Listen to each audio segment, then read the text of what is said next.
Hello friends, dinner കുക്കിങ്ങിൽ നിഖിലായിരുന്നു main. നിഖിലിൻ്റെ സ്പെഷ്യൽ മസാലയാണ് ചിക്കൻ ഫ്രൈക്ക്. പിന്നീട് തകർത്ത് ചിക്കൻ പൊരിക്കലായിരുന്നു. എല്ലാവരും കൂടി ഓരോന്നൊക്കെ സംസാരിച്ച് കുക്കിംഗ് വൈബായിരുന്നു. ആദ്യത്തെ ചിക്കൻ ഫ്രൈ നമ്മൾ ടെസ്റ്റ് അടിച്ച് നോക്കി. കൊള്ളാം, നിഖിലിൻ്റെ മസാല നന്നായിട്ടുണ്ട്. പിന്നെ പൊറോട്ട, ചപ്പാത്തി, ബീഫൊക്കെ ഞങ്ങൾ പുറത്തുനിന്ന് വാങ്ങി. ദോഷം പറയരുതല്ലോ, ബീഫ് ഫ്രൈ ആർക്കും ഇഷ്ടമായില്ല.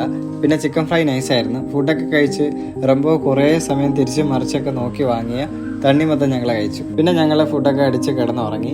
പിറ്റേന്ന് രാവിലെ ബ്രേക്ക്ഫാസ്റ്റ് പ്രിപ്പറേഷൻ ഞാനും റംബോയും നിഖിലും കൂടിയായിരുന്നു. മാഗി ഓംലെറ്റ് ഒക്കെ ഉണ്ടാക്കി. പിന്നെ ഒരു വികാരം ഇല്ലാതിരുന്ന ബീഫിനെ സ്നേഹ കുറച്ച് പൊടിയൊക്കെ ഇട്ട് ഒന്ന് മെനയാക്കി എടുത്തു.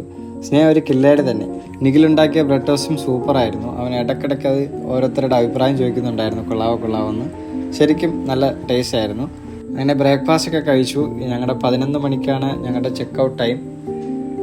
ശരിക്കും ഒരു സൂപ്പർ ഹോം സ്റ്റേ ആയിരുന്നു ടാമറിൻ്റെ. നല്ല വൈബ് സ്ഥലമാണ്. ഇനി ഞങ്ങൾ നേരെ അമ്പൂരിയിലേക്ക് പോവുകയാണ്. അപ്പോൾ അമ്പൂരിയിലെ വിശേഷങ്ങളൊക്കെ ആയിട്ട് വീണ്ടും കാണാം. Bye from foodie friends.